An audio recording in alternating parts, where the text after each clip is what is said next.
1번 5일까요? X일까요? 5 손 들어볼까요? X 손 들어볼까요? 네, 정답은 X입니다. 2번 5일까요? X일까요? 5 손 들어볼까요? X 손 들어볼까요? 네, 정답은 5입니다. 네, 시작됐네요. 네. 자, 오늘 수업의 준비물 두 가지 알려드릴게요. 네, 오늘 수업의 준비물은 빨간 펜과 노트입니다. 네, 필기할 공간 확보하세요. 알아서. 첫 문제 풀어보는 순간 알았어요. 아, 필기 공란이 필요하겠구나. 빨간 펜이 필요하겠구나. 아, 지금 난리 났네요. 형광 친구들 지금 굉장히 분주해요. 네. 이 모습을 여러분께 못 보여드리는 게 안타까워요. 지금 생중계 중입니다. 됐죠? 다 준비되셨죠? 네, 같이 한번 바로 이 개념 파악해 보도록 하겠습니다. 우선 준비 다 되셨나요? 네, 들어가도 되겠죠? 사실 이 문제를 또 틀린 친구들은 반성하셔야 돼요. 제가 단일비의 주관식 문제로 넣어놨거든요. 소름 돋게 만약에 자기가 단일비 강의를 들었던 친구들이 있다면 그 페이지, 의문의 첫 페이지를 한번 비교해 보시면 그때 틀렸던 걸 똑같이 또 틀렸으면 진짜 쳐 맞아야지. 안 돼. 개념 정확히 가져간다. 틀리는 건 오늘로 끝이야. 할게. 이 문제는 음운의 정의를 바꿔서 낸 문제예요. 의문의 정의 한번 물어볼까요? 의문의 정의 뭐였어? 그렇지, 그렇지, 그렇지.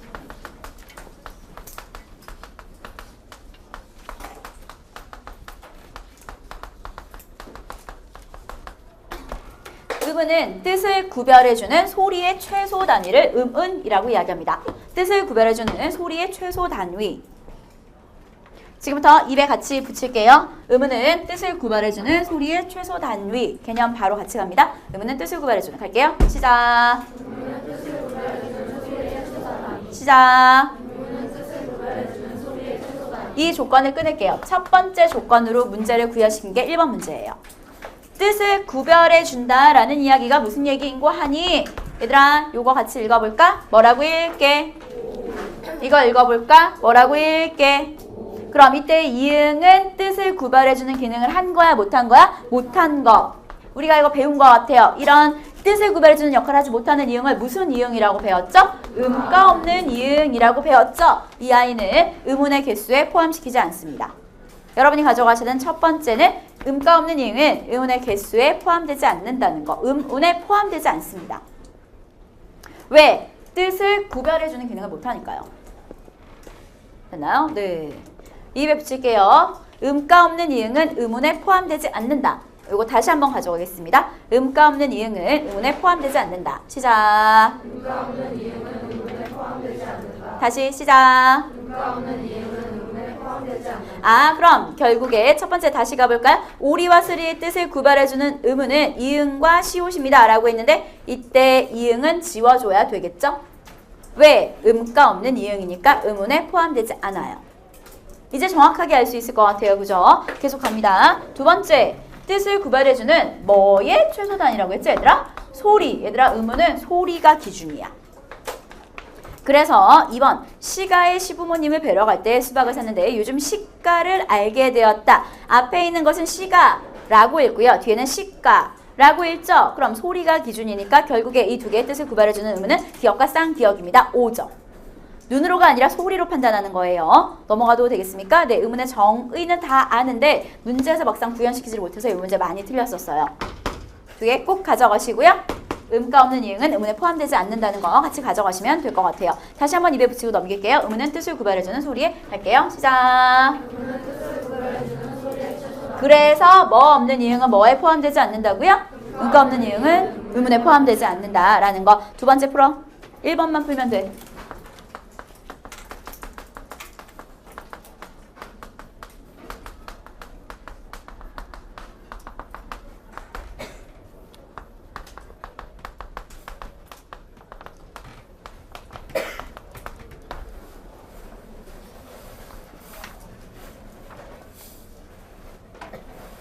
간다.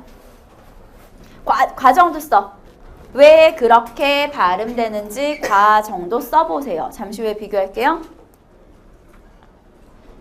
인간친구들도 써보세요. 자기가 먼저 써봐야지 아나 모르나 알 수 있어요.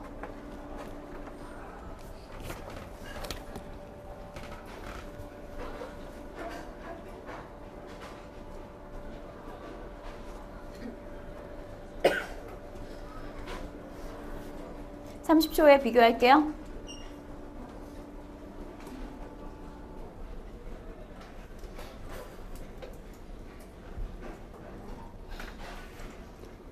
됐나요? 네. 이 문제 별표 치세요. 중요합니다. 자, 지금부터 발음을 한번 해보도록 하겠습니다. 우선 답을 먼저 맞춰야 될 것 같아요. 한번 가볼까요? 얘들아, 이거 읽어볼까? 뭐라고 읽어야 되게? 이거 읽어볼까? 뭐라고 읽어야 되게? 이렇게 읽어야 되지. 읽기 방식이 달라요. 자, 지금부터 우선 기본 버전부터 먼저 가보도록 하겠습니다. 이렇게 되는 이유, 과정 한번 써볼까요? 펜 놓으세요. 머리로 따라오세요. 자, 이 단어 너무너무 중요해요. 제가 작년에 수업할 때 얘들아 요거 핵 중요해, 되게 중요해 라고 수업했었는데 그 다음날 육사 문제에 나왔어요. 시험 본 애들이 선생님 뭐랑 중요하다고 하시는데 뭐랑 나왔어요 라고 문자 보냈거든. 중요하다고 말한 포인트들은 반복적으로 나와. 선생님 아까 앞타임 수업할 때도 선생님 이거 중요하다고 말했는데 나오고 이랬다 그랬잖아. 요거 다시 가져갈게. 이게 왜 중요하냐면 지금까지는 이것만 나왔어. 근데 선생님이 잘하는 반 애들한테는 얘들아 근데 있잖아 여기까지 알아두면 좋다? 라고 여기까지 설명했는데 이번에는 EBS에서 여기까지 냈어요. 근데 어떤 친구가 쌤 저 이거 못 봤는데요? 네, 여러분이 버리는 파트에서 나왔어요. 우리 애들 문제 풀려고 하면 객관식만 풀고 앞에 주관식 설명 있는 부분 날리지. 그 부분에서 나왔던 개념이고 한 번도 건드리지 않았던 챕터여서 의문의 변덕에서 나오면 아이들이 엄청 많이 틀릴 수 있어요. 요거 꼭 가져갈게요. 자, 우선 이 개념 두 개를 정확히 발음하는 게 첫째 중요하고요. 두 번째, 아직 과정이 안 나왔어. 우리 과정 가져가야 돼. 순서대로 말해볼까 얘들아? 제일 처음에 뭐가 일어나게? 그렇지. 제일 처음에 음절의 끝소리 규칙이 일어납니다. 항상 음끝이 1바예요. 두 번째 뭐가 일어나게? 그렇지. 니은이 첨가되죠. 그 다음 뭐가 일어나게요? 비음화가 일어나서 반니랑이라고 되는데 여기서 중요한 포인트가 있어요. 잠깐만요. 고개 들었어요. 1번, 2번은 순서가 바뀌어도 상관이 없어요. 왜냐면 니은이 첨가되고 나서 음절의 끝소리가 일어나는 상관이 없거든요. 그런데 여기서 굉장히 중요한 부분은 이 두 개가 순서가 바뀌면 큰일 나요. 왜? 일어날 수가 없거든요. 순서 바꿔볼까요? 음끝이 일어났어요. 비음화가 일어날 수가 없죠. 조건 자체가 성립되지 않기 때문에 두 번째, 세 번째는 무조건 순서대로 일어나야 돼요. 쓰세요. 이 순서 기억하셔야 돼요. 순서는 아직 안 나왔거든요.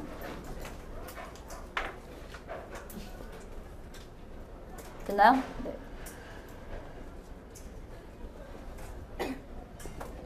이 순서는 너 다 외우셔야죠. 너무 당연히.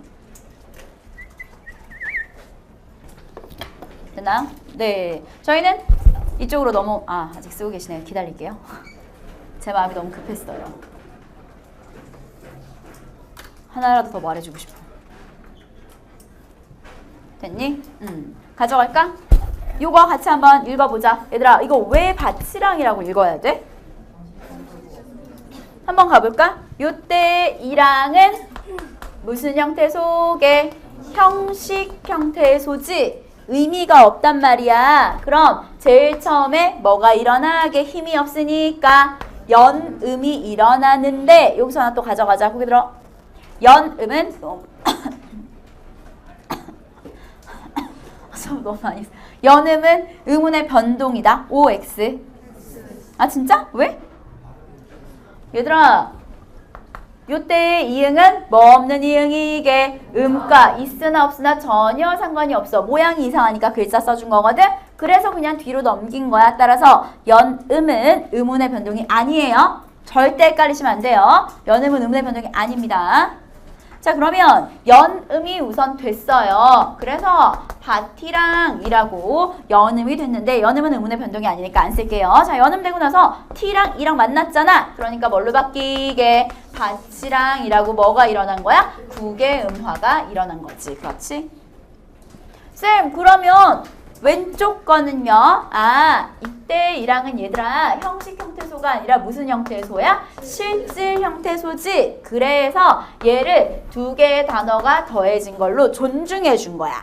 그래서 먼저 쪼개져서 이 단어 자체가 먼저 음끝이 일어났고요. 뒤에 게 이어졌다라고 생각하시면 되겠습니다.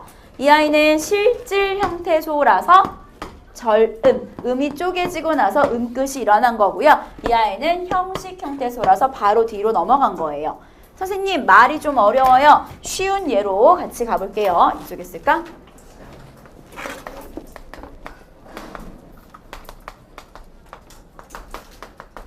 가볼까? 위아래 발음해보자. 왼쪽 오른쪽 발음해봐. 뭐라고 발음하게? 옷이 뭐라고 발음하게? 5단. 뭔 소린지 알겠어? 왜 그렇게 발음하는지 가보자. 요때 이는 무슨 형태 소개? 형식 형태 소니까 그냥 연음된 거야. 이해되겠어? 그런데 오른쪽에 이놈은 무슨 형태 소개? 실질 형태 소니까 쪼개서 먼저 음끝이 일어나고 연음된 거야. 똑같은 패턴의 쉬운 버전. 넘어가도 되겠습니까? 네. 여러분이 여기서 가져가야 되는 첫 번째 포인트 뭐 가져가셔야 되냐면 순서. 두 번째 포인트 실질일 때와 형식일 때 발음이 다르다는 거. 이 두 가지 꼭 가져가시면 되겠고요. 2번 풀어. OX 10초 준다. 10, 9, 8, 7,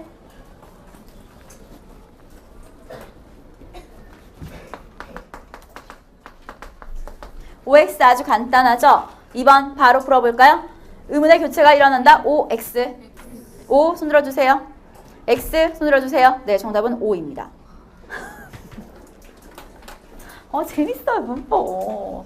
망했어, 우리 애들. 빨간 펜 진짜 필요했어요. 어쩜 좋아요. 그지 같은 것.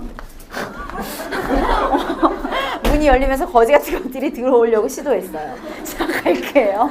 네, 오늘 수업 시간 왜 이렇게 언니 오빠들이 많이 들어오려고 하지? 얘들아, 요거 같이 한번 읽어볼까? 뭐라고 읽어야 되게? 우리 애들이 헷갈린 이유가 있어. 애들이 교체 아니지, 축약이지. 이렇게 생각을 했거든요. 근데 펜 놓고 머리로 따라와 볼까요? 축약 가볼게요. 누구랑 누구가 더해진 거게? 디귿이랑 히읗이 더해진 거지. 두 개 합쳐볼까? 축약되면 누구로 축약이 되게? 그렇지.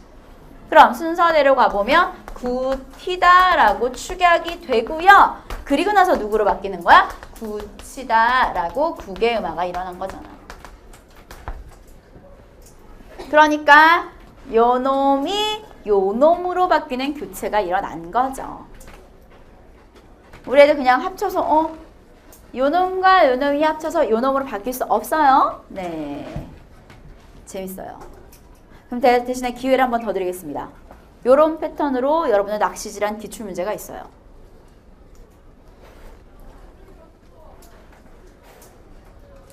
아니, 나만 생각하면 어떡하니? 난 답을 알아. 진짜 그지 같은 거. 뭐라고? 맞아요. 역시 시온이 잘했어.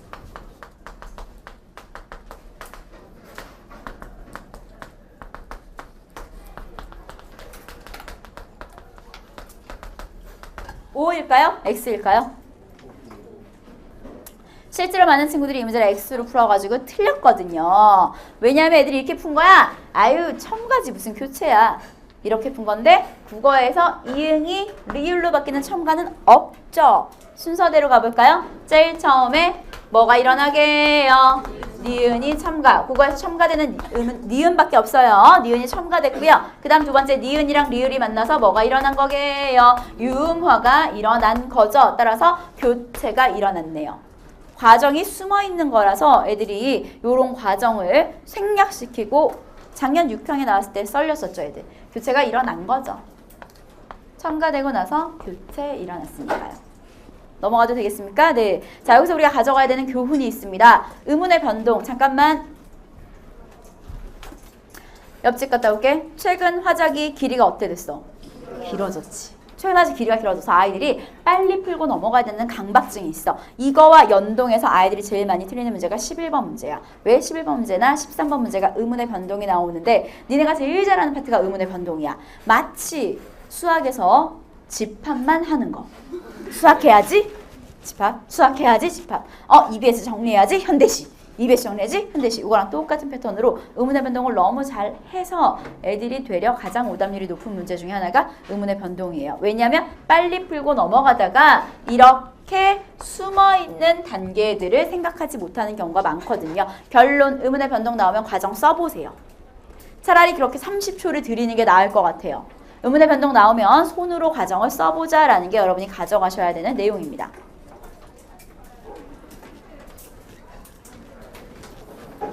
의문의 변동이 나오면 과정 손으로 써보자 라는 거. 됐나요? 네. 3번 풀어. 정확한 발음. 이건 뭐?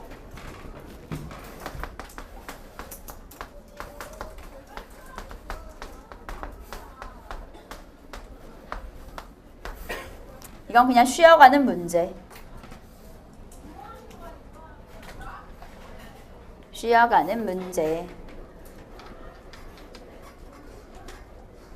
준비됐어? 간다.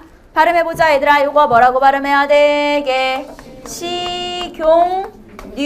이거 발음해볼까? 영엄용. 그렇지 그렇지.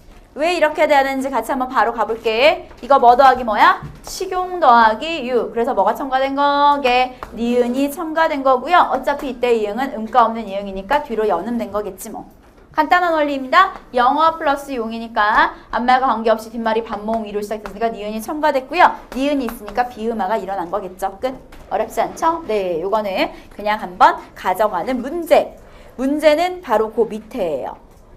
형태소와 단어. 자, 이제 의문에서는 우리가 가져갈 거 잠깐 정리해 볼게요. 의문에서 여러분이 주의하셔야 되는 사항은 딱 이거예요. 첫째, 음가 없는 이응 주의하자는 거. 의문의 개수에 포함되지 않는다는 거 꼭 가져가셔야 될 것 같아요. 아까 1번 문제 풀었던 거 기억나시죠? 그리고 의문의 변동에서는 반니랑 밭이랑 이거 가져가시면 될 것 같고요. 밑에 형태소 단어 지금 풀어.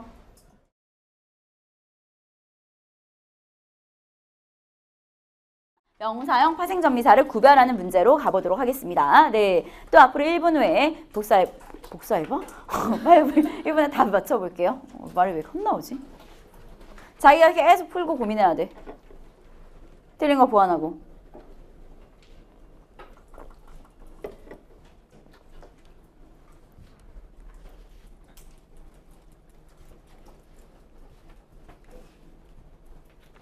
이 문제 우리 별표 쳐놔. 요 세트. 중요해. 나올 것 같아. 중요해. 중요해. 초절장 집중하고 같이 가져가.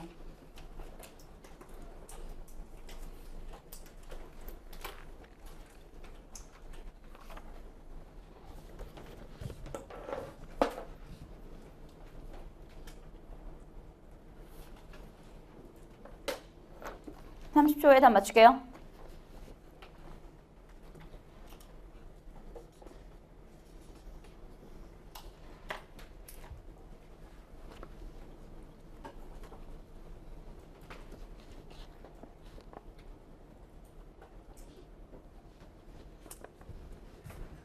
위로 올려달라고?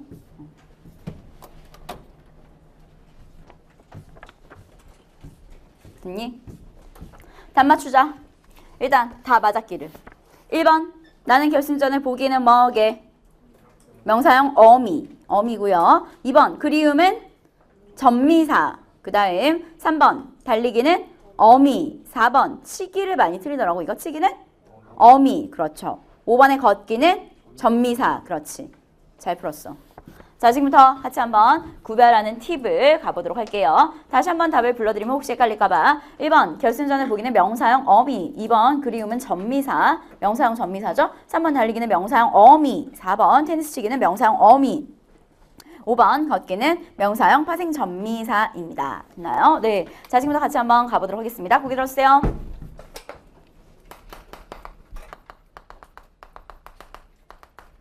필기해야 되겠지?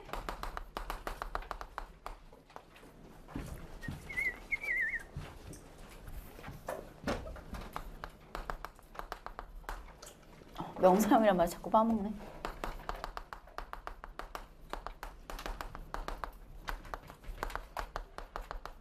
갈까? 준비됐지?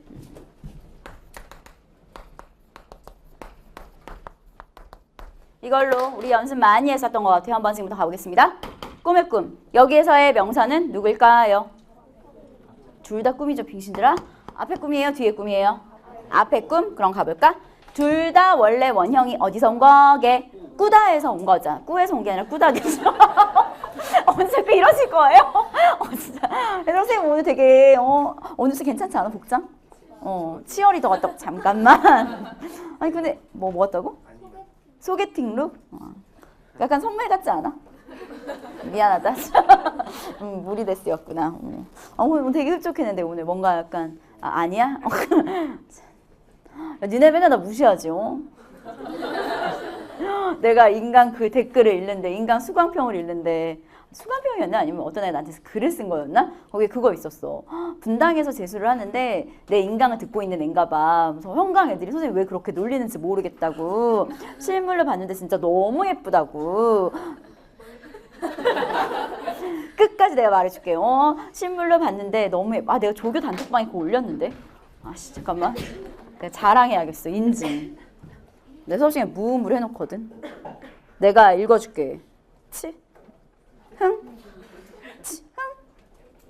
내가 이것 때문에 내가 너네 읽어주려고.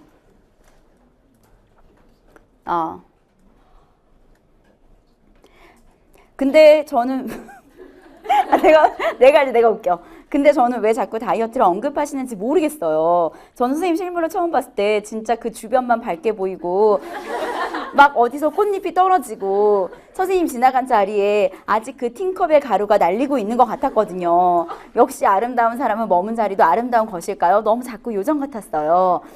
닥쳐. 그리고 화장실에서도 한번 뵀는데 장소와 선생님이 진짜 어울리지 않는다고 생각했어요. 물론 화면상에서 예쁘게 나오시지만 실물을 온전히 화면상에 예쁘게 온전히 담지 못하는 것 같아 빨리 공학도가 되어서 촬영 기술을 발전시켜야겠다는 작은 야, 내가 이거를 내가 혼자 보기 너무 아까워서 조교 단톡방에 올렸거든. 난리가 난 거야. 언니 오빠들이 팅커벨? 나방? 현주 언니가 우리 조교 언니가 막 그 내가 단톡방에 올렸더니 막 선생님 제가 내일은 학원 갈 때 카레가루를 사갈게요. 나 지나가면 막 뿌릴 거라고 막. 얘들아 선생님 이렇게 근데 실물로 보면 훨씬 나아. 프리패스 달라는 거 아니에요? 뭐라고? 프리패스 달라는 거 아니에요? 프리패스 달라고 얘가 나한테 이러는 거 아니냐고. 얘들아 인사해. 오늘 마지막이야. 안녕. 마무리 잘해. 이 거지같은 것들. 이놈 새끼들. 일단 정신을 바짝 차리고 꾸물꿈 여기까지 한번 가보자. 네, 고개 들으시고 한번 가보도록 할게요. 얘들아 이 아이는 둘 다 원래 어디서 온 거게? 꾸다에서 온 거잖아. 그런데 앞에 있는 미음과 뒤에 있는 미음이 기능이 다른 것 같아. 한번 물어볼까? 앞에 있는 미음은 명사형 어미게, 명사형 파생 전미사게. 그렇지. 얘들아 어미라는 이야기는 어미의 짝꿍 말해볼까? 어미의 짝꿍이 누구였게? 어간. 그럼 어간 어미라는 이야기는 이 아이는 잠깐만 펜 놓고 가볼까? 어간의 뜻 다시 말해봐. 어간의 뜻이 뭐였게? 활용할 때? 모양이 안 바뀌는 부분이었지. 활용을 할 수 있다라는 것 자체가 이 아이는 뭐라는 거야? 활용할 수 있는 용언, 즉 동사 아니면 형용사다라는 이야기야. 여기까지 이해되겠니? 그런데 뒤에는 뭐가 붙었냐면 전미사, 접사, 어근에 붙어 뜻을 제한하거나 뭐를 바꿔주는 기능, 품사를 바꿔주는 기능이잖아. 이 아이는 아예 품사 자체가 뭘로 바뀌어버린 거야? 명사로 바뀌어버렸다는 거야. 여기까지 이해되겠어? 자, 그럼 내가 지금 한 말이 너무 어려우면 이것만 기억해. 명사형 어미는 뭐 할 수 있는 아이냐면 활용, 뭐뭐다로 바꿀 수 있는 아이야. 그럼 바꿔볼까? 꿈을 꾸다 바꿀 수 있는데 꾸다로 꾸면 안 되잖아. 이 아이는 명사형 어미고 이 아이는 명사형 파생전미사구나 라는 걸 구별할 수 있어야지. 이해되겠니? 요렇게 구별하면 되겠네. 자, 지금부터 구별 팁 써드릴게요. 첫 번째, 이 아이는 서술성이 있습니다. 쌤, 서술성이 뭐예요? 뭐뭐다로 활용할 수 있어요. 명사형 어미 같은 경우는 꿈을 꾸다 라고 활용할 수 있는데 그거에 반해 명사형 파생 정미사는 서술성이 없죠. 왜? 이 아이는 명사니까요. 활용이 불가능합니다. 이해되시겠어요? 네, 그 다음 두 번째. 이 아이는 용언이라고 이야기했잖아. 얘들아, 용언은 뭐의 수식을 받게? 그렇지. 이 아이는 부사어의 수식을 받아요. 하지만 명사형 파생전미사는 누구의 수식을 받게 해요? 그렇지. 관형어의 수식을 받습니다. 마지막 세 번째. 명사형 어미는 원래 동사 아니면 형용사이기 때문에 동사가 가질 수 있는 이 아이는 늘은 아니지만 목적어를 가질 수 있어요. 하지만 명사는 목적어를 가질 수가 없죠. 자, 그럼 이걸 그대로 가지고 다시 한번 적용해 볼까요? 꿈을 꿈. 여기서 우리 애기들이 수식어 하나씩만 붙여볼까? 꿈을 꿈. 어떤 꿈을? 신기한 꿈, 무서운 꿈. 신기한 꿈을, 무서운 꿈을 어떻게 꿈? 재밌게 꿈. 그래요. 재밌게 꿈 해볼게요. 네, 신기한 꿈을 재밌게 꿈. 여기서의 한이 뭐였게? 관형사형 어미가 붙은 관형어고요. 재밌게는 뭐게요? 부사어지. 무슨 말인지 이해되시겠죠? 이런 긴 말이 어려우면 뭐 좋은 꿈을 잘 꿈 이렇게 해도 뭐 상관이 없지. 이 아이는 관형어의 수식을 받는 명사고요. 이 아이는 부사어의 수식을 받는 부사고요. 이렇게까지 갈 필요. 그리고 하나 보면 이 아이는 꿈을 꾸다. 원래 동사니까 목적어를 가질 수가 있는 거죠. 여기까지 이해되시겠어요? 뭐 여기까지 갈 필요 없고 그냥 쉽게 뭐뭐다로 바꿀 수 있으면 명사형 어미다라고 가져가도 돼요. 자, 그럼 이걸 그대로 적용해 보겠습니다. 다 쓰셨나요? 네. 여기부터 한번 가볼까요? 뭐뭐다로 바꿔주세요. 나는 결승전을 보다. 나는이란 말이 어색하면 내가 결승전을 보다 가능할 것 같은데요. 바꿀 수가 있고요. 또 이 아이 역시 뭐를 가지고 있게? 목적어를 가지고 있으니까 이 아이는 명사형 어미가 되는 거지. 이해되시겠어요? 그럼 두 번째 바꿔볼까요? 그는 고향에 대한 그립다. 안 되지. 이 아이는 그럼 뭐가 되는 거야? 명사형 파생전미사가 되는 거야. 마찬가지 고향에 대한 관형사형 어미가 붙어 있잖아. 이해되시겠죠? 네. 그 다음에 3번 토끼는 더 빨리 달렸다. 가능할 것 같은데요. 이 아이는 명사형 어미가 되겠죠. 물론 빨리라는 부사어의 수식을 받고 있고요. 넘어가도 되겠죠? 네. 그 다음에 우리 아버지. 요거 좀 어려운데 다로 바꿔봐. 우리 아버지는 테니스를 치다. 혹은 우리 아버지께서 테니스를 치다. 상관없을 것 같은데요. 마찬가지 테니스를 이라는 뭘 가지고 있어? 목적어를 가지고 있잖아요. 이해되시겠죠? 네. 그 다음에 형이 우리 학교에 걷다. 이상한데요? 마찬가지 우리 학교의라는 관형격 조사, 즉 관형어의 수식을 받고 있으니까 이렇게 하시면 명사형 파생전미사와 명사형 어미의 구별이 끝. 넘어가도 되겠습니까? 네. 그러면 한 문제만 더 풀어보고 저희가 쉬도록 할게요. 뭐 문장 성분이니까 쉬었다 갈까? 여기까지 괜찮아? 안 힘들? 힘들어? 얼굴이 막 팅커벨? 그래?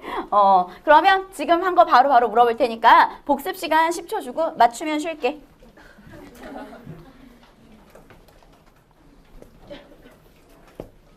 야, 인강 친구들도 이럴 때 진짜 엄청 열심히 한대. 내가 막 니네 틀리면 때릴 거야? 뭐 아니면 뭐 10초 주겠어. 뭐 이렇게 하면 인강 친구들도 엄청 열심히 한대 이때. 얼마나 이뻐. 됐냐? 간다. 보기 들어. 명사형 어미와 파생전미사 명사형 어미 물어볼게. 명사형 어미가 가질 수 있는 특징 한번 말해볼까? 첫 번째 뭘 가질 수 있다? 서술형을 가지고 있어. 두 번째 이 아이는 뭐를 가질 수 있어요? 목적어를 뭐 순서 상관없이 목적어를 가질 수 있고요. 그 다음 마지막 이 아이는 뭐의 수식을 받게 해요? 부사어의 수식을 받는다라는 거 구별하시면 되고요. 칠판 보고 리뷰할게요. 어차피 답이 없으니까 보기 들었어요. 얼마나 잘하는지 어디 한번 보자 할 때 어디는 뭐였게 해요? 품사가 감탄사라는 거 구별할 수 있어야 되고요. 서로가 입은 합하면 할 때 서로는 뭐였게요? 명사 헷갈리시면 안 되고요. 마지막 보고서를 언제까지 제출해야 합니까? 언제는 뭐였게요? 대명사라는 거. 어우, 목숨 걸고 하시네요. 네, 쉬어도 될 것 같아요. 저희 잠깐 쉬었다 이어갈게요.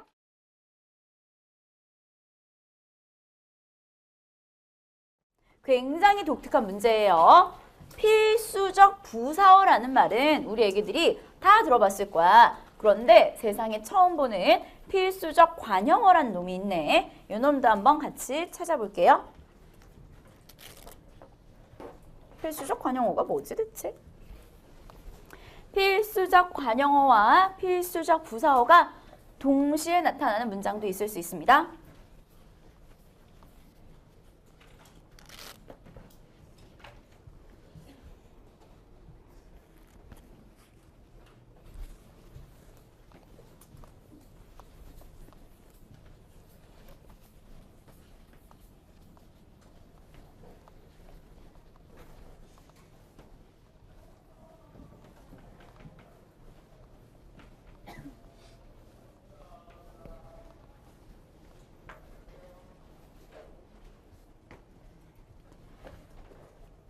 1분에 비교할게요.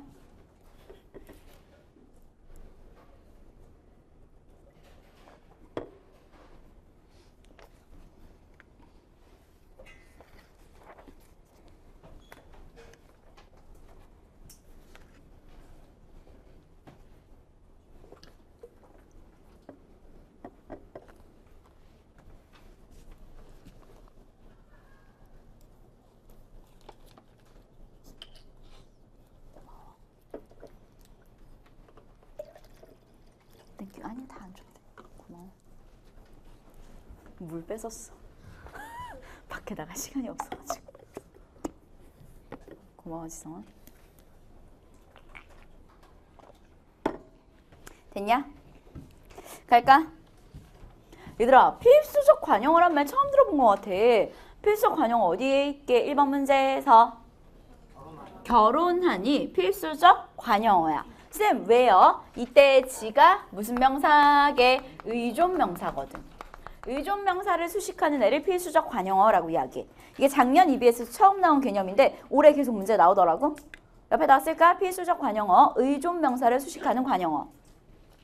필수적 관용어 옆에다가 의존명사를 수식하는 관용어. 이런 거는 한번 들어놓으면 어렵지 않은데 처음 보면 되게 생소하거든. 입에 붙일게. 필수적 관용어는 의존명사를 수식하는 관용어. 갈까? 시작. 자, 그 다음 사실 1번에 하나 더 있는데 혹시 찾았니? 15. 그렇지. 쌤 왜요? 이때 년도 의존명사죠. 요거 빼먹은 친구들 많을 거예요. 1년, 2년, 3년, 4년 이렇게 단위를 세는 의존명사예요. 쌤, 의존명사하면 년을 띄었어야 되잖아. 얘들아 숫자는 붙였어. 됐니? 네. 이 두 가지 동시에 가져가면 되겠네요.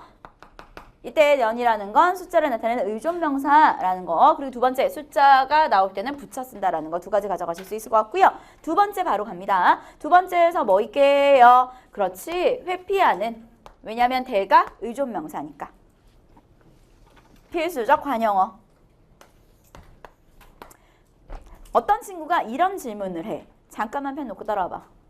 선생님, 그도 없으니까 의미가 이상해요. 없이 읽어볼까? 우리는 사람이 자기 책임을 의미가 달라진 것 같잖아. 그럼 나 궁금해. 그는 필수적 관용어다. OX. X예요. 왜? 전체 문장의 서술 한번 볼까?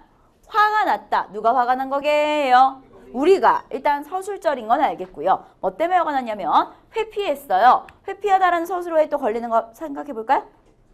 A가 B를. A가 누가? 사람이 뭐를? 책임을. 그럼 이 두 개는 없어도 되는 거야. 뭔 말인지 알겠어? 여기서 우리가 가져가야 되는 건 잠깐만 펜 놔. 머리를 먼저 기억해. 문장 성분 파악할 때는 의미 생각하지 말고 서술어를 먼저 봐. 항상. 아, 회피하다 A가 B를. 그럼 나머지는 없어도 되는 놈이야. 이해되겠니? 따라서 여기서의 그는 없어도 되는 아이예요. 문장 성분을 파악할 때는 서술어부터 보자라고 써놓으시면 되겠네요. 문장 성분 파악할 때는 서술어부터 봐주세요.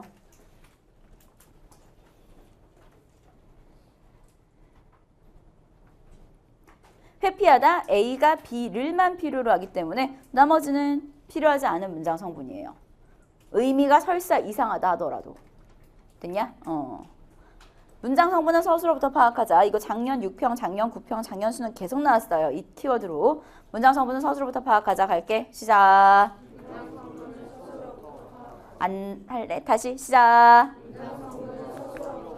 네, 그럼 밑에 있는 거 한번 내려가 볼까요? 일단 밑에서 필수적 관용어 찾았어요. 뭐 있게요? 건네주신. 왜냐하면 것이 의존명사니까요. 요건 우리 애기들이 다 찾았을 거라고 믿고요. 필수적 부사어도 있네요. 뭐 있게요? 그렇지. 주다. 고개 들어. 주다라는 서술어가 성립하기 위해 필요하나 말해봐봐. A가 B에게 C를. 영혜에게는 필수적 부사어죠. 넘어가도 되겠습니까? 네. 그 다음 4번에서 찾아볼까요? 4번에 뭐 있게요? 그렇지. 넣다가 성립하기 위해 필요하네 말해봐봐. A가 B를 C에. 필수적 부사어입니다. 마지막 멀쩡한 필수적 관용어죠. 왜? 것이 뭐니까요? 의존명사이니까. 요렇게 하시면 필수적 부사어와 필수적 관용어 끝. 우리 애기들이 머릿속에 넣어야 되는 건 필수적 관용어라는 새로운 개념이에요. 다시 한 번만 갈게요. 필수적 관용어 말해봐. 필수적 관용어는 뭐 하는 놈이었게?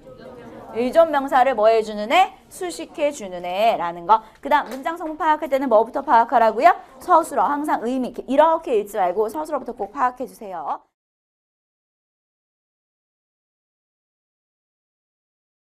오른쪽에 B가 별표. 이 B가가 아까 쌤이 이야기했었던 뭐랑 같이 연동해서 알아보라고 한 거게?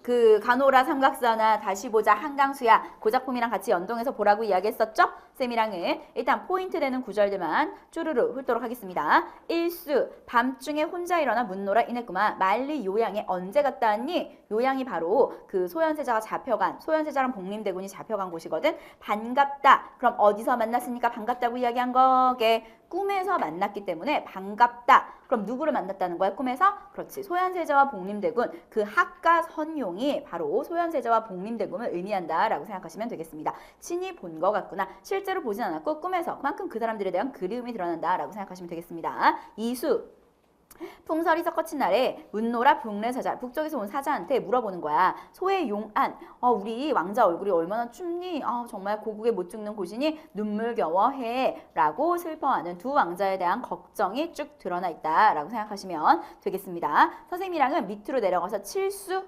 가보도록 할게요. 칠수는 오독하기가 쉬운 구절이 녹아있기 때문에 같이 읽겠습니다. 읽어주세요. 시작.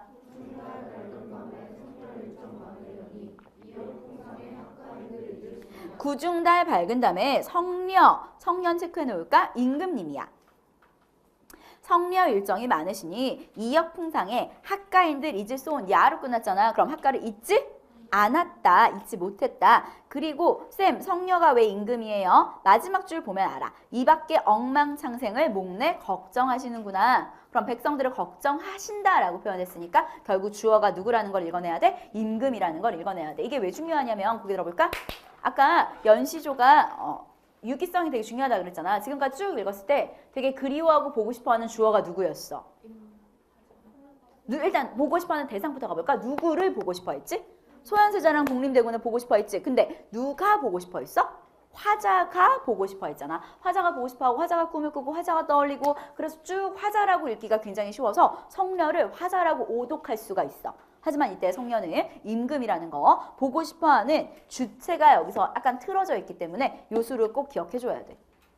고전 시가나 고전 소설에서 특히 고전 소설에서 주체 바꾸기나 선후관계 바꾸기 많이 나온다고 했지. 이게 주체 바꾸기를 구현할 수 있는 키워드가 있기 때문에 같이 가져가시면 되고요. 넘어갑니다. 뒷장에 팔수.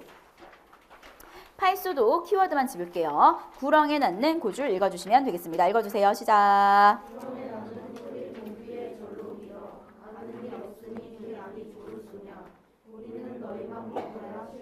이때의 풀은 화자와 상반되는 대상이게 동일시되는 대상이게 그걸 꼭 기억해야지. 그렇지. 풀이 봄비에 절로 길어서 아는 일이 없어. 얘는 아무것도 몰라. 그래서 귀 안이 좋을 소니아로 끝났지. 그럼 안이 좋을 소냐 즉 좋다라는 이야기. 풀들은 좋은데 우리는 너희만 못하네요. 너희만 못하다고 했으니까 이때 풀은 우리가 뭐 되는 대상이라고 봐야 돼? 상반되는 대상이다 라고 봐야 되겠지. 그리고 마지막 구수에서는 종장 마지막만 읽으면 될 것 같아요. 바람에 읽어주세요. 시작. 바람에 지나는 검줄 같아서 내 스스로가 바람에 지나는 검줄 같아서 갈 길 몰라 한다. 방향을 상실한 내용 끝. 뒷장 넘겨주세요. 이렇게 하면 연시조 끝.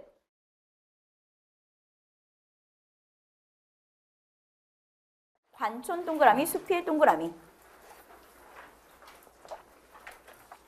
관촌 동그라미, 수필 동그라미. 이 작품이 중요한 이유는 작가가 이문구이기 때문입니다. 평가원이 좋아하는 작가예요. 이문구 씨가 평가원이 굉장히 좋아하는 작가고요. 이문구 씨가 쓴 소설이 여기 밑에 하나 더 있는데 맞아요. 맨 밑에 있는 우리 동네 황씨, 밑에서 두 번째 칸에 있는 우리 동네 황씨 역시도 이문구 씨가 쓴 소설이기 때문에 둘 다 묶어 놓는 게 좋을 것 같아요. 됐나요? 네, 지금 더 설명을 추가하도록 하겠습니다. 이문구 씨가 중요한 이유가 이 사람이 그거였어. 우리나라 작가 중에서 자기 이름이 달린 사전이 있는 작가가 몇 명 없거든. 그 중에 한 명이 박경리 씨, 그 중에 한 명이 이문구 씨. 그래서 굉장히 좀 의미 있는 작가다라고 이야기할 수 있을 것 같고요. 관촌수필이 어떤 내용이었게? 소나무만 기억나지. 얘네 집도 3대야. 할아버지, 아빠, 나 이렇게 3대인데 할아버지가 어떤 캐릭터냐면 완전 핵보수. 양반집 자손이었거든. 그러니까 할아버지가 대박이야. 완전 극보수야. 그래서 3대가 나오면 얘네들이 약간 캐릭터를 좀 알아주는 게 필요하지. 할아버지 같은 경우에 극보수여가지고 동네 사람들이랑 말도 안 섞어. 사람들이 말 걸잖아? 어디? 양반이라서 평민과 말을 섞지 않는다는 거야.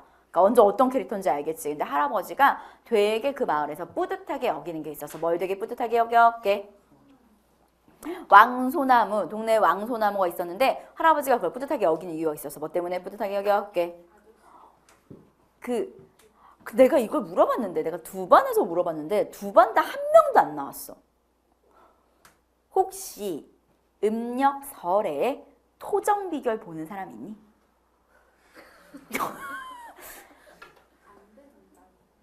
아직 나이가 안 돼? 연도가 안 나와? 애기들은 보는 거 아니래? 그래?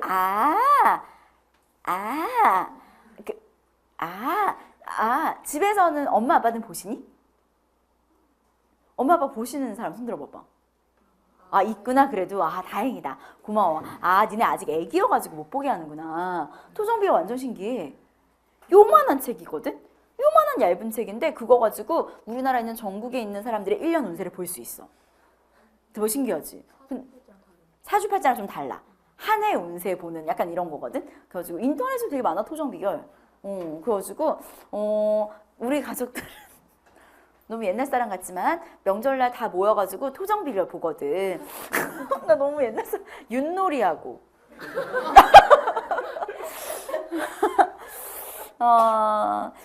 되게 건전하지. 윷놀이 해가지고 판돈으로 9배 가.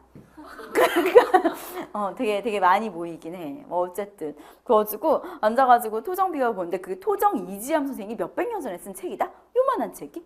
근데 그게 몇백 년이 지난 지금도 우리나라 사람들이 운세를 볼 때 쓰잖아. 근데 이지암 할아버지가 지팡이를 들고 내가 들었으니까 그러다가 하고 어느 마을에 지팡이를 꽂고 이 마을 참 좋네 이러고 지팡이를 꽂아놓고 갔대. 근데 이 지팡이가 그 마을의 왕소나무가 되었대. 지금 말이야 막걸리야. 할아버지는 그걸 굉장히 믿고 있어. 어떤 캐릭터인지 알겠지? 할아버지가 제일 자부심을 가지고 있었던 게 왕소나무. 굉장히 고풍스럽고 풍요로웠던 농촌 공동체인데 그게 내가 되게 오랜만에 이 동네에 갔는데 그게 어떻게 됐게? 베어졌지. 그래서 그게 바로 전통의 몰락, 우리 집 가문의 몰락을 상징하는 거야. 우리 집이 왜 몰락했냐고? 우리 집이 몰락했던 결정적인 이유 중에 하나는 아빠야. 3대라고 했지? 아버지가 EBS는 안 나오는 씬인데 아버지가 남로당, 지금 말로 바꾸면 약간 북한 쪽에서 아빠가 일했었던 사람이거든. 근데 생각을 해봐.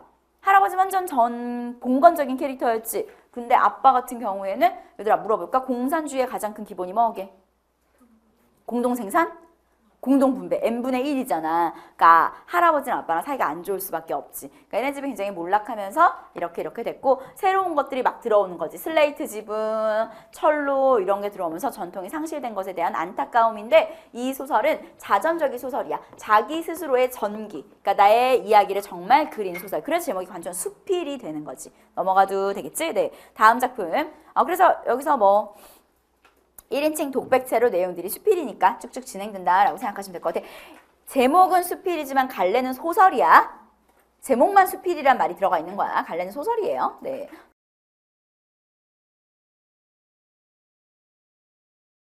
다음 작품 사씨남정기.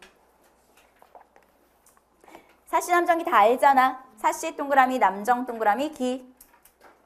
사씨가 뭐하네요? 착한 애. 나쁜 애도 있었는데 누가 나쁜 애였게? 교씨. 근데 이 작품이 나오면 어디가 구현될 수 있냐면 고개 들어볼까? 내가 앞부분 씬만 이야기해 줄게. 옛날엔 이 씬이 고전 소리에 나오기 힘든 되게 독특한 씬이어서 이건 잠깐 얘기해 줄게. 옛날엔 누가 누구한테 결혼하자고 했게? 아빠가 아빠한테? 너무 이상한데? 근데 맞잖아, 그치? 아빠가 아빠한테 우리 딸이랑 우리 아들이랑 결혼시킵시다 이렇게 했단 말이야. 그런데 문제는 뭐냐면 사씨네 아빠가 일찍 죽었어. 근데 사씨는 존예 보스거든. 진짜 존예 보스야. 너무 예뻐. 그러니까 교씨가 그렇게 싫어했던 거야. 되게 예쁘니까. 뭐 남편이 자기한테 안 오니까 교시가 나중에 싫어했던 건데 여튼 사씨가 되게 예뻐. 그래서 소문을 들은 거야. 그래서 지금으로 치면 뭐 서울시장? 박원순? 이상한데? 뭐 그 정도 그런 시장급 되는 아니지 더 높아야 돼. 장관급 되는 엄청 높은 사람이 소문을 듣고 결혼을 시키고 싶은 거야. 그 집 딸이랑. 그래서 어떻게 하냐면 내가 좀 전에 누가 누구한테 청혼해야 된다 그랬어? 아빠가 아빠한테. 근데 어떻게 하냐면 그냥 매파를 보내. 꼬붕을 보내는 거야. 그래서 매파가 가가지고 그 여자 엄마를 만나. 사실 엄마를 만나서 진짜 좋은 집안에서 아시죠? 그 집안. 삼성 그쪽 집안에서 결혼하세요. 예쁘다고. 대박이야. 완전 봉 잡은 거야. 막 이야기를 한단 말이야. 그래서 엄마가 개이득 이렇게 생각하고 딸한테 찾아가. 이게 특이해. 왜냐면 옛날 고전소설에서 엄마가 바로 결정을 하거든. 딸은 찾아가서 이러이러하다는데 어때? 그랬더니 딸이 예스하게 노하게. 그게 되게 특이한 거야. 근데 뭐라고 하냐면 엄마 가서 뭐라고 하시냐면요. 매파가 말을 좀 잘못 전한 것 같다 라고 거절해 주세요 라고 하거든. 그럼 이제 큰 그림인 거지. 자 그렇게 하면서 매파가 돌아가. 그래서 당연히 그 사람이 물어봤겠지. 어떻게 됐어? 했더니 제가 말을 잘못 전했다는 둥 뭐 한다는 둥 하면서 안 한대요. 그 남자가 뭘까? 너 뭐라고 했는데?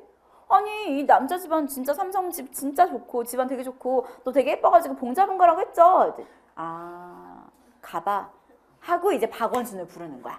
그래서 이제 급이 훨씬 높은 사람을 부르는 거야. 그렇게 해서 네가 가서 청혼을 나 대신 하고 와 라고 해가지고 박원순이 가. 그럼 남자가 가니까 누가 나와야 되겠어? 남자가 나와야 되겠지. 근데 이 집에 남자가 없잖아.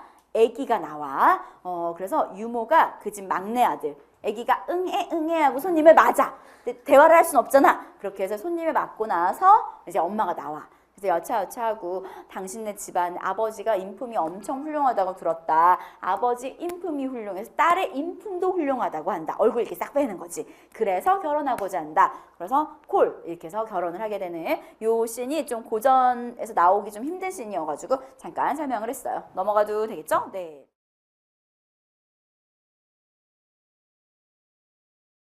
선생님이 읽었던 거랑 우리 애기들이 읽은 게 얼마나 비슷한지 확인하면서 읽으면 되겠지. 같이 한번 가볼까?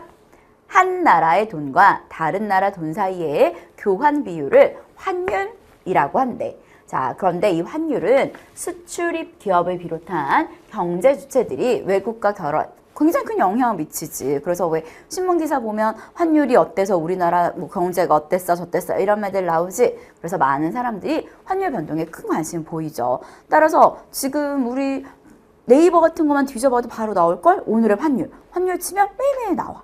그리고 은행 같은 데 가보면 은행 벽에 환율이 쭉쭉 나와 있잖아. 그치? 일반적으로 환율이 드디어 관계성이 나왔네. 환율이 올라가게 되면 수출이 증가하게 되고 수입이 감소하게 되어서 결과론적으로 경상수지를 개선시키는 걸로 알려져 있다. 그러면 우리는 안 읽어내도 알아야 돼. 자, 그럼 선생님이 노란색으로 이번엔 다른 색으로 한번 펼쳐볼까? 환율이 내려갈 땐 그럼 어떻게 되게? 그대로 대칭축이겠지. 수출이 내려가고 수입이 올라가서 경상수지가 악화되겠죠. 경제지문 읽을 때에는 항상 이 반대의 대칭축도 같이 가져갈 수 있어야 돼. 오케이? 네. 자, 그럼 우리가 무슨 말인지 모르니까 예를 들어 설명을 해주네. 예를 한번 같이 가볼까? 예를 들어 달러당 1,100원에서 이런 상품을 수출하는 기업 입장에서 달러당 1,200원이 되면 다른 말로 바꾸면 환율이 올라간 상황이겠죠? 환율이 올라가면 순이익이 더 많아지게 되고 이렇게 하면 이렇게 돼서 결과론적으로 수출이 증가하게 되고 반대로 수입품 가격이 올라가게 되겠죠? 그래서 수입품을 사용하지 않기 때문에 수입액이 계산해서 결과론적으로 경상수지가 개선이 된다. 이렇게 읽어내면 되는 거야. 자, 그러나 달랑 맨 앞에 있는 접속어 쌤이랑 100만 번 한 것 같아. 그치? 달랑 맨 앞에 있는 접속어는 앞달락 전체와 뒷달락을 이어주는 아이. 환율과 경상수지의 관계가 따다다닥 이렇게 단순한 것만은 아니래. 그럼 단순하지 않은 다른 어떤 상황이 제시되겠죠? 한번 가볼까요? 환율 상승이 경상수지를 개선시키는 원래는 환율이 상승하면 경상수지가 개선돼야 되는데 이것의 효과가 좀 작을 때도 있고요. 악화될 때도 있대요. 그럼 당연히 이게 뭔지 설명을 해주겠죠. 어떤 경우에 이런 현상이 일어나는지 뒤에를 가봤더니 환율이 올라간 직후에는 흑자가 줄어들고 상당한 시간이 지나서야 흑자가 늘기 시작하는 이런 제이커브 현상이 일어나게 된대. 아, 환율이 올라간 직후에는 되려 흑자, 우리 생각에는 돈이 많이 벌려야 되는데 흑자가 오히려 줄어들고 시간이 지나야지 이렇게 올라가게 되는 그런 경우가 있다는 거야. 같이 한번 다음 장 가볼까? 이러한 제이커브 현상이 이제 왜 일어나는지 한번 살펴보도록 할게. 이런 제이커브 현상이 일어나는 이유. 조금 전에 원래 쌤이 초록색으로 그려놓은 형태로 이루어져야 되는데 그렇지 않고 시간이 걸리는 경우가 있다고 했으니까 왜 이런 일이 일어나는지 한번 가보자. 환율이 올라가게 되면 수출입 가격 변화는 즉시 일어나. 그런데 문제는 뭐냐면 물량의 변화는 시간을 두고 일어나게 된다는 거지. 그래서 예를 들어서 환율이 처음 상승을 했어. 근데 이미 계약한 게 있어서 수량 변화가 그렇게 크지 않을 수도 있다는 거야. 여기까지 이해되시겠죠? 두 번째 이유니까 쌤이 슬래시로 끊었어. 선생님이랑 파이란 할 때도 이야기했었고 모든 팁 할 때도 이야기했었지. 한 단락에서 보통 한 단락의 심 내용은 하나인데 최근 트렌드가 한 단락의 내용을 때려박아 뭉쳐놓는 경우들이 있는 것 같아. 잠깐만 옆지 보면 이번 구평에서 LP 지문의 마지막 단락이 굉장히 어려웠던 이유 알지? 이렇게 돼야 돼. 근데 얘는 안 그래. 만약에 얘가 이렇다면 이랬을 거야. 하지만 결국 그렇지 않았어. 이런 식으로 내용이 계속 약간 논지가 좀 이렇게 큰 논지는 동일하지만 내용이 이랬다 저랬다는 내용들이 많거든. 한 단락의 내용을 좀 때려박아 넣은 경우에는 슬래시로 끊어놓는 연습을 하는 게 좋아. 다시 가볼게. 또 소비자들이 가격 변화에 따라 소비 습관을 바꾸는 데에는 상당한 시간이 걸린다. 아, 첫째는 물량의 변화, 두 번째는 소비 습관을 바꾸는 데 시간이 걸리는 거. 다른 이유로는 세 번째 이유가 나왔네. 다른 이유로는 환율 정가 효과가 불완전한 경우이다. 아, 이런 이유 때문이래. 근데 환율 정가 효과가 뭔지 모르니까 각주를 줬는데 오른쪽에 각주를 가봤더니 실제로 이제 미치는 뭐 그런 영향인가 봐. 즉 즉각적으로 반영되지 않기 때문이다 라는 이런 세 가지 이유의 결론 우리 알고 있는데 이런 세 가지 이유 때문에 뭐가 일어난다. 그렇지. 제이커브 현상이 일어나게 된다라는 이야기. 그러나 이런 상황이 이제 계속이 된단 말이야. 그러면 이렇게 돼서 나중에는 경상수지가 결국에 회복되고 개선될 수밖에 없다라는 거. 그러면 안 좋아졌다가 좋아지는 제이커브 형태를 띠게 된다라는 이야기겠죠? 자, 그리고 나서 오른쪽 4단락이네요. 한편 제이커브 현상과는 달리 환율 상승이 장기적 시간이 지나도 경상수지를 개선시키지 못하는 경우가 있대.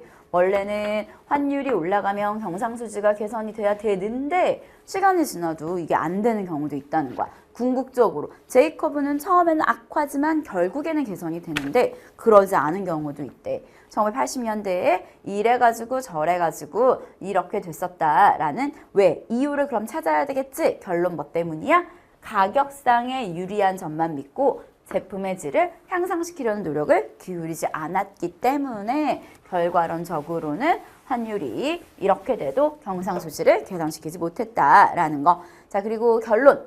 이처럼 현실에서의 환율 상승은 경상수지를 개선시키는 효과가 크지 않거나 혹은 상당한 시간이 걸린 제이커브 현상이 될 때도 있고 혹은 심지어 내수를 위축시키기도 한다라는 거. 또한 우리나라와 같이 이렇게 할 때에는 이런 어떤 정책, 물가 안정 목표제를 도입한 이런 것으로 해서 환율에 대한 목표나 범위를 지키는 게 좀 어렵기 때문에 뭐 여러 가지 사실 어려움이 있다라는 거. 경제라는 건 원래 그런 것 같아. 앉아가지고 우리가 머릿속으로 생각했을 때는 이렇게 되겠지 라고 생각을 하지만 실제로 뚜껑을 열어보면 우리가 생각한 대로 움직이지 않게 되는 경우들도 있는 거지. 자, 그러면 1번 문제 바로 가볼게. 윗글을 교양 경제서에 소개한다고 할 때 표제 부지로 가장 적절한 것은 이라고 되어 있는데 우리 파일안에서 했었던 거 기억나시죠? 파일안에서 우리 2강 내용이 중심 화제였던 것 같아. 2강이 중심 화제였고 쌤이 그때 이야기했었는데 파일안에서 배운 거 한번 더듬어 볼까? 파일안에서 중심 화제를 찾는 3가지 방법이 있었어. 그때 파일한 강의를 들었던 친구들은 리뷰하시면 될 것 같고요. 안 들은 친구들은 아 그렇구나 하고 가져가시면 될 것 같아요. 표제 부제를 찾을 때 제일 중요한 건 첫 단락이야. 첫 단락에 정의가 나오면 그놈이 무조건 표제 부제야.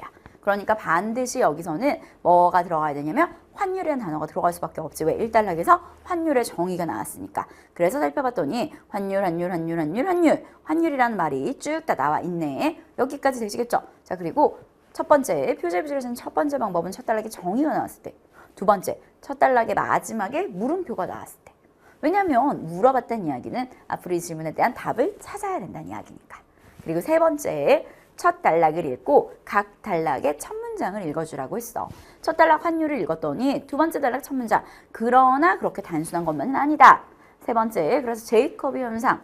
즉 좀 전에 이야기했었던 악화되다가 양화되는 게 나타나는 현상. 그리고 4단락의 첫 문장은 제이콥과 달리 심지어 장기간이 지나도 개선이 안 된다는 결과. 그래서 마지막 5단락 이처럼 현실에서의 환율 상승은 뭐 이런 문제점들이 있다라는 것. 따라서 이걸 그대로 합쳐보면 답은 4번. 환율 정책의 어떤 한계와 이렇게 해서 개선되기가 좀 어려울 수도 있다라는 4번이 답이 되는 거지. 첫 단락 읽고 각 단락의 첫 문장을 읽어주시면 되겠어요. 넘어가도 되겠죠? 네. 2번 문제가 바로 전형적인 제이콥 현상. 이제 그림을 뭐 당연히 그래프 나온다고 이야기했지?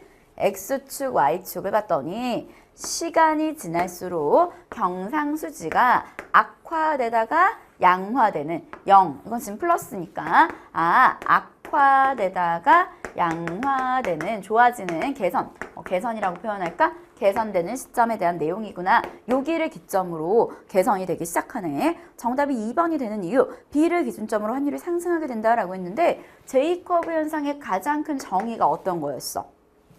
환율이 올랐음에도 불구하고 악화되다가 개선되는 경우가 있어 라는 게 제이콥의 가장 전제였잖아. 그러니까 여기서부터 이미 환율은 오른 상황이라서 정답은 2번이 될 수밖에 없지. B의 기점은 환율이 오른 기점이 아니라 경상수지가 개선되기 시작한 기점이니까 넘어가도 되겠죠? 네. 3번에 윗글의 가와 윗글의 내용 이거 지금 2번 문제. 그 다음 3번 문제를 살펴봤을 때 윗글의 가와 보기에 나에 대한 설명을 가장 적절한 것은 이라고 되어 있는데 가 같은 경우에는 읽어봤더니 앞으로의 인플레를 예측해서 정책을 펴는 거잖아. 근데 나를 읽어봤더니 시장에 직접 개입을 한 거잖아. 그러니까 당연히 정답은 3번. 가는 예측해서 움직인 사전대책. 나는 이렇게 되었을 때 외부 충격이 발생한 경우에 정부가 개입시킨 거니까 정답은 3번이다 라는 거 파악할 수 있겠지.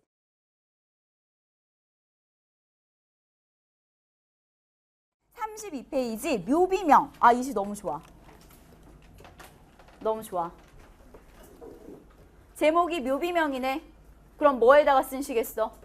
묘비에다가 뭐 이름 붙인 뭐 그런 시겠지 뭐. 그럼 누가 죽었는지, 그 사람의 묘비에 어떤 게 쓰여 있는지 이런 거 읽으면 되겠지? 바로 가볼게. 포인트 바로 짚어보자. 엄청 간단한 시야. 한 줄의 시는커녕 단 한 권의 소설도 읽은 바 없이 그는 한평생을 행복하게 살았대. 그리고 엄청 많은 돈을 벌었고 엄청 높은 자리에 올라가서 이처럼 훌륭한 비석을 남겼대. 끝났는데? 이처럼 훌륭한 비석이 바로 제목에 있는 뭐게? 묘비명. 이 사람이 죽었어. 근데 이 사람은 평생 동안 뭐 하나도 안 했대. 책도 하나도 안 읽고 또 뭐도 하나도 안 했대. 소설도 한 권도 안 읽었대. 그럼 맞춰봐. 이 사람 어떤 사람인 것 같아? 그 약간 시나 소설을 안 읽었대. 근데 잘 생각해봐. 이 시를 쓴 사람은 직업이 뭐겠어? 김광규 씨는 시인이겠지. 그럼 한 편의 시도 안 읽고 한 편의 소설도 안 읽은 사람은 좋게 생각할까? 안 좋게 생각할까? 안 좋게 생각하겠지. 근데 무슨 비석이라고 되어 있어? 훌륭한 비석. 이 작품의 제일 큰 출제 포인트가 반어법이야. 많은 애들이 이걸 오해하더라고. 아니 선생님, 이게 왜 훌륭한 비석일 수 있잖아요. 시를 꼭 읽어야 훌륭한 사람이 되나요? 잘 생각해봐. 이 시를 쓴 사람은 시인이란다. 당연히 시를 안 읽으면 안 좋다고 생각하겠지. 그리고 약간만 고급지게 용어를 바꿔줄게. 시랑 소설 이런 것들은 어떤 거라고 얘기할 수 있냐면 어떤 정신적 가치라고 얘기할 수 있지 않을까? 문학을 공부하는 가장 큰 이유는 타인의 삶에 대한 공감이라고 생각해. 시 너무 좋지 않니? 난 너무 좋은데. 그거 있어 얘들아. 실제로 신문에서 어떤 실험을 했었는데 순수 소설을 되게 많이 읽은 사람들 있잖아. 이렇게 우리 EBS에 실린 작품들 생각하면 돼. 그런 순수 소설을 되게 많이 읽은 사람이 타인의 감정에 공감하는 능력이 굉장히 뛰어나대. 그러니까 실제로 그렇거든. 그러니까 나는 문학을 공부하는 가장 큰 이유는 타인에 대한 어떤 공감과 이해라고 생각을 해. 너도 그렇게 생각하고 좀 공부하면 좋을 것 같아. 한 줄의 시는커녕 소설도 안 읽었는데 돈도 많이 벌고 높은 자리에 올랐대. 이거는 그럼 정신적 가치와 반대되는 무슨 가치게? 그렇지, 물질적 가치겠지. 굿. 물론 당연히 훌륭한 비석이겠네요. 그러니까 당연히 훌륭한 비석은 반어적인 표현이겠지. 됐니? 그리고 어느 유명한 문인은 문학하는 사람이야. 문학하는 사람이 그 사람이 되게 대단하다는 묘비명을 여기에 썼대. 그럼 맞춰볼까? 거기 들어봐봐. 어느 유명한 작가가 이 사람, 하나도 정신적 가치 중시하지 않은 사람을 되게 이것만 중시했던 사람을 되게 훌륭한 사람이었어요 하고 기리는 묘비명을 썼대. 그럼 맞춰볼까? 이 작가가 풍자, 이 화자가 풍자하고 있는 사람 2명일 것 같아. 맞춰봐. 누구게 우선? 나 죽은 사람? 또 문인. 왜냐하면 돈 받고 글 쓴 거니까. 뭔지 알겠지? 마지막. 비록 이 세상이 잿더미가 된다 하더라도 불의 뜨거움을 꿋꿋이 견디며 이 묘비는 살아남아서 나중에 귀중한 사료가 될 거래. 근데 맞춰볼까? 이 글의 화자는 이 상황을 지금 좋게 생각해? 안 좋게 생각해? 안 좋게. 그럼 귀중한 소래라는 거 역시 무슨 표현이겠어? 반어적인 표현이 될 수밖에 없겠지. 그래서 이 사람의 결론. 역사는 도대체 뭘 기록하냐? 시는 도대체 어디에 무덤을 남기냐? 이런 되게 시니컬한 시야. 김광규 씨 좋아. 되게 시니컬한 시 많이 쓰거든. 출제 포인트 바로 쓸게. 얘들아 있잖아. 선생님이 이 출제 포인트 박스를 없앴어. 32페이지에 쓰면 돼. 이게 출제 포인트 박스가 들어가니까 편집이 비는 쪽이 너무 많더라고. 내가 편집을 어떻게 맞췄냐면 왼쪽에는 지문, 오른쪽에는 해석 이렇게 쪽수를 계속 맞춘 거거든. 그래서 박스가 들어가면 너무 밀려서 선생님이 이건 박스를 없앴거든. 우리 이제 32페이지 밑에다가 쓰면 될 것 같아. 출제 포인트 1번 반어, 2번 풍자. 반어랑 풍자가 뭐 이 작품 제일 중요한 포인트지 뭐. 풍자하고 있는 대상 2명이라는 거 같이 가져가면 되겠네. 풍자하고 있는 대상 2명 말해보자 얘들아. 누구였게 우선? 죽은 사람. 그치? 그겠네. 그리고 또 누구를 풍자하고 있게? 문인. 유명한데 돈 받고 막 그런 글이나 써주는 문인. 그 다음 EBS 포인트 1번. 물질적 가치에 의해 정신적 가치가 밀려난 현실 비판. EBS에서도 비슷하게 얘기하고 있어. 물질적 가치에 의해 정신적 가치가 밀려난 현실 비판. 2번. 이걸 통해 이 얘기를 하는 거지. 2번. 진정한 삶의 가치에 대한 성찰. 도대체 진정한 삶이라는 건 뭔가? 진정한 삶의 가치에 대한 성찰. 넘어가도 되겠니?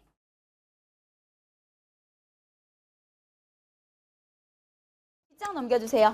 제목이 풍란이네요. 끝났어요. 뭘 예찬하는 거게요? 풍란을 예찬하는 거죠. 출제 포인트 1번. 풍란에 대한 예찬. 난에 대한 예찬. 난초 알지? 난초? 작가 이름을 봤더니 이병기네. 이 사람은 실제로 현대시조, 난초라는 현대시를 썼어. 굉장히 난초를 좋아하는 시인이죠. 근데 좋아하는 이유가 있을 것 같아. 잠깐만 거기 들어볼까? 선생님 대학교 때 같이 나왔던 친구들 다 알아요. 매난국주. 매난국주가 뭘 상징한다 그랬었죠? 지조, 절개. 여기서의 난초가 그거야. 그래서 이 사람이 이렇게 이야기하네. 우리 451쪽 가볼까? 451쪽 마지막에 가볼게. 마지막 451쪽 밑에서 셋째 줄 끝에 두실와옥이라도, 두실와옥이 엄청 작은 방이거든. 고서 몇 분, 난 두어 분, 그리고 그 사이에 술이나 한 병을 두었더라면 삼공도 바꾸지 않을 거다. 삼공 어디서 들어본 것 같은데? 많이 들어봤지? 뭐였지 삼공이? 삼공도건 삼공이 뭐였지? 영의정, 좌의정, 우의정, 정치에서의 최고봉, 권력자들 말하는 거야. 만흥이라는 시에 나오죠. 만흥시조에.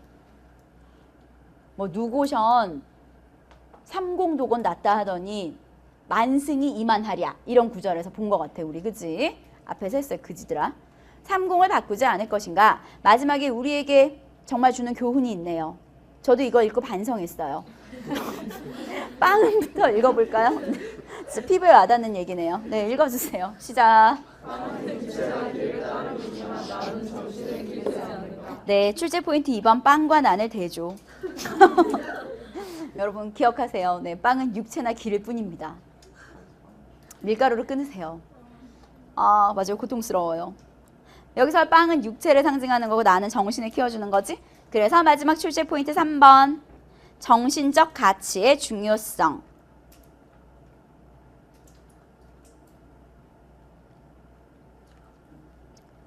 됐니? 근데 이 작품 되게 특이하다. 정신적 가치의 중요성. 난이 정신적 가치니까. 이 작품 되게 특이해. 450페이지 봐봐. 450페이지에 두 번째 단락을 한번 볼까? 두 번째 단락에 450쪽의 두 번째 단락. 그러다가 조선어 학회 사건. 조선어 학회 사건이 일제강점기거든. 다음 시기 찾아봐. 숫자 바로 쓰여있잖아. 8.15 광복. 다음 또 찾아봐봐. 6.25. 그때마다 난이 죽었다는 얘기를 하고 있거든. 그래서 EBS 핵심 써볼까요? EBS에서는 어떤 걸 다루고 있냐면 개인사. 자기의 개인사의 실현을. 여기서의 개인사의 실현은 역사적 현실과 관련된 거지. 역사적 현실과 관련, 뭐 조선어학회라든지 6.25라든지 광복 이런 개인사의 실현을 그 뒤에는 불러줄게. 난의 실현과 결부. 내가 이렇게 힘들 때마다 난도 저렇게 힘들었다라는 얘기니까 개인사의 실현을 난의 실현과 결부.